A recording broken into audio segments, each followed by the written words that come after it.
30 ஆண்டு காலமாக தளபதியின் ஒத்த முகத்திற்காக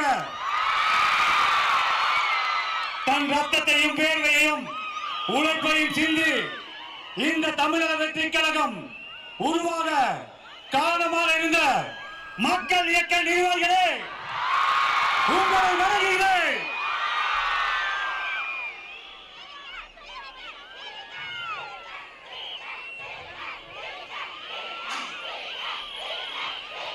தமிழக வெற்றி கழகம், தமிழக வெற்றி கழகத்தின் ஆதிவேராகிய நகர ஒன்றிய பகுதி நிர்வாகிகளே, 2024 நம் கழக தலைவரை ஆட்சி பீடத்தில் அமர வைக்க இருக்கும் பூத் கமிட்டி நிர்வாகிகளே,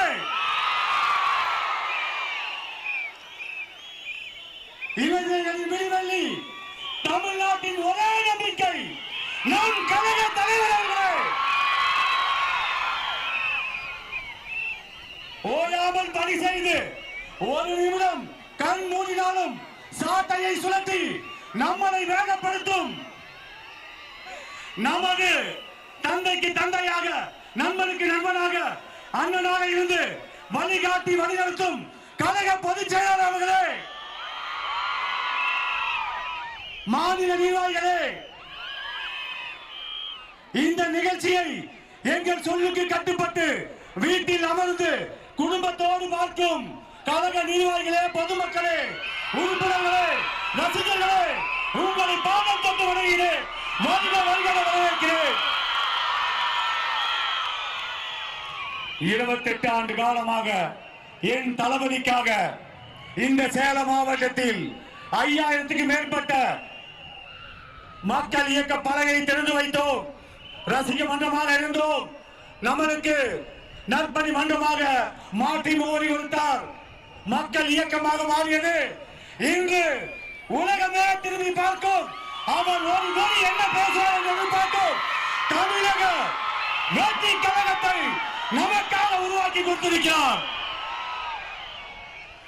எத்தனை நல பணிகள் சேலம் மாவட்டத்தில் 2011 மாபெரும் நலத்திட்ட உதவிகள் வழங்கினோம். நீங்கள் எல்லாம் சேர்ந்து வழங்கினோம். எத்தனாயிரம் ரத்த தான முகாம், வெளியில்லா விருந்தகம் சேலம் மாவட்டத்தில் 3 இடத்தில் சிறப்பாக நடைபெற்றுக் கொண்டிருக்கிறது. 5000 நாட்களை கடந்து நடந்து கொண்டிருக்கிறது.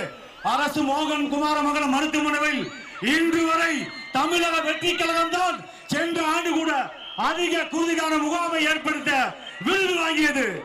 இதுபோல் உங்கள் ஒற்றுமையோடு இவ்வளவு பணிகளை செய்து கொண்டிருந்தோம். அப்படி செய்து கொண்டிருந்த காலத்தில் தான் தமிழக வெற்றி கழகம் உருவாகியது. அது இந்த சேலம் மாவட்டம் 11 தொகுதி கொண்ட மாவட்டத்தை நிர்வாக வளர்ச்சிக்காக 5 மாவட்டமாக பிரித்தார்கள். நான் எல்லாம் சாதாரண தொண்டனாக இருந்தேன். எனக்கு சினிமாவில் வாய்ப்பு கொடுத்து 15-20 படங்களை நடிக்க வைத்தார் என் கழக தலைவர் தளபதி.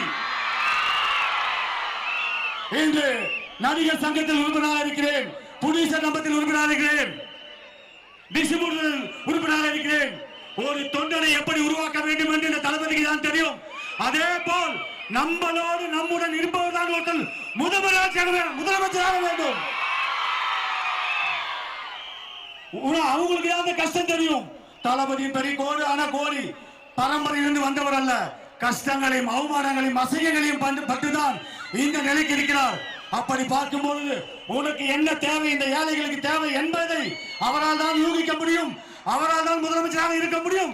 நம்மில் ஒருவர் முதலமைச்சராக இருக்க வேண்டும். அப்படியெல்லாம் உழைத்து 5 மாவட்டங்களாக பிரிக்கும் பொழுது சீமான்கள், பணக்காரர்கள் கோடி கோடியாக கொட்டிகள் என்று சொல்லும் போதும் என் கழக தலைவரும் தளபதி அவர்களும் என்னை மாவட்ட செயலராக்கினார். என்னுடன் இணைந்து 4 பேர், வசதியே இல்லாத அவர்களை ஒரு இமைப்பொழுதும் யோசிக்காமல் கழக தலைவரும் பொதுச் செயலரும் மாவட்ட செயலராக்குகிறார். இன்று சேலம் மாவட்டத்தில் 5 பேர் இருக்கிறோம். அதே மாதிரி ஒன்று சொல்லிக் கொள்கிறேன். வருகின்ற சட்டமன்ற தேர்தலில் இதுவரை இல்லாத வரலாற்றில் நிகழாத நிகழ்வுகள் ஏழை எளியோர் அத்தனை பேரும் எம்எல்ஏ ஆக்க முடியும். அப்படிதான் உருவாகியது சேலம் மாவட்டத்தில் இந்த தமிழக வெற்றி கழகம். எவ்வளவு உதவிகள், எத்தனை கைம்பெண்களுக்கு தையல் மிஷின்கள், எத்தனை நலத்திட்ட உதவிகள். நன்றி. கால தாமதம் இல்ல அண்ணவர் அவர் எல்லாம் அவர் தளபதிக்கே சிக்னல் காட்டுறவரு. எனக்கு சிக்னல் காட்டணும் பயந்துட்டேன். எத்தனை உழைப்புகள் உங்க எல்லாத்துக்குமே தெரியும். ஒவ்வொரு இடத்துலயும் ஒரு மன்றத்தை திறக்கும் போது எத்தனை பிரச்சனைகள் அந்த காலத்துல. இப்பயாவது 4-வே ட்ராக் இருக்கு, ரோடு இருக்கு. இந்த 5000 மன்றங்கள் திறக்கத்துக்குள்ளையும் என் மக்கள் இயக்கத்தின் நிர்வாகிகள் எவ்வளவு பேர் கஷ்டப்பட்டிருக்கான். இன்னைக்கு சொல்றாங்க பத்தியா, அரசியல் உங்களுக்கு என்ன தெரியும் சொல்றாங்களே. இன்னைக்கு சொல்லுகிறேன், இந்த 30 ஆண்டு காலமாக இந்த 5000 மன்றத்தை திறந்து விட்டு ஒரு மன்றம் திறக்க வேண்டும் என்றால் ஒரு இடத்துல திறக்கணும்னா எதிர்கட்சி ஆளுங்கட்சி அத்தனை பேர்த்துக்கிட்டையும் பிரச்சனை பண்ண அந்த மன்றத்தை திறந்தோம். 30 ஆண்டு காலமாக ஆளும் கட்சியும் பார்த்து விட்டோம், எதிர்கட்சியும் பார்த்து விட்டோம். இன்று எதிர்கட்சியாக இருக்கிறோம். 2026 முதலமைச்சராகுவோம். கழக தோழர்களே, உங்களுக்கெல்லாம் ஒன்னே ஒன்று சொல்லிக் கொள்கிறேன். உங்களிடம் இருக்கும் தாழ்வு மனப்பானை தூக்கி எறியுங்கள். எந்த வகையிலும் மாற்று கட்சியை சேர்ந்த ஒன்றிய நகர பகுதி செயலாளர்களை விட நீ கீழே இருக்கவன் இல்ல, அவர்களை விட நீ மேலே இருப்பவன். அந்த காலத்திலேயே எதையும் எதிர்பார்க்காமல் தளபதிக்காக நீ ரத்தத்தையும் சிந்தினான், உழைப்பையும் கொடுத்தாய். அவருக்காக அரசியலுக்கு வருவாரா வரமாட்டாரே தெரியாது. அவர் ஒத்த முகத்துக்காக தான் நீ அவ்வளவு செஞ்ச. இன்னைக்குதான் அரசியல் வந்திருக்காரு, எதிர்பார்த்து செஞ்சியோ?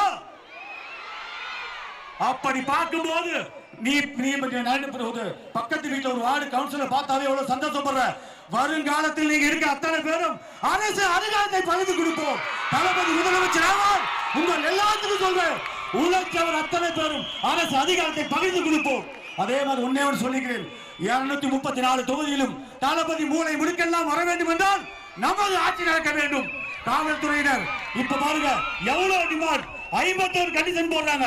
இந்த கண்டிஷனை ஆளுங்கட்சிக்கு போறதுக்கு திறந்ததற்காக உங்களுக்கு சொல்லுங்க பார்க்கலாம். ஆளும் கட்சி மாநாட்டில் கூட இத்தனை ஆம்புலன்ஸ் வண்டி இல்ல, இத்தனை மருத்துவர் இல்ல, டாய்லெட் பாத்ரூம் குடிநீர் அவ்வளவு ஏற்பாடு பண்ணிருக்கோம். எல்லா கட்சிக்கும் முன் உதாரணமா செஞ்சிருக்கோம். நன்றி, வணக்கம்.